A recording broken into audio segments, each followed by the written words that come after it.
Welcome to Let Me Fix This. Enjoy the video. You start by opening the project and locating the level you want to inspect. Once the file is open, go to the project browser and expand views, then floor plans. This is where all plan views live. If the desired level isn't listed, use View Plan Views floor plan to create one and choose the level. Make sure levels and view range are correct so geometry displays. Once done, double-click the floor plan to enter the view and prepare for visibility tweaks. Now refine what you see by adjusting view parameters. First, open Properties and set the view range. Top, cut plane, bottom, so floors, walls, and openings appear where expected. Then press VG to open Visibility/Graphics and turn on or off categories like Furniture, Annotation, or Linked Models. This filters clutter.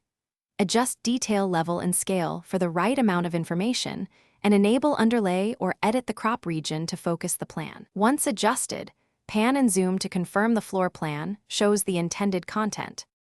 Finish by framing and saving the view. Enable the crop region or apply a scope box to constrain the plan area, then lock the view if required. Duplicate the view for separate discipline needs or export and print from File Print when ready. If something is missing, make sure elements aren't on closed worksets or hidden by view filters. Also verify linked models and annotation categories are visible.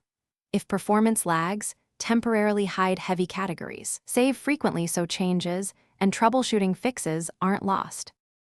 Thanks for watching. If you found this helpful, don't forget to like and subscribe.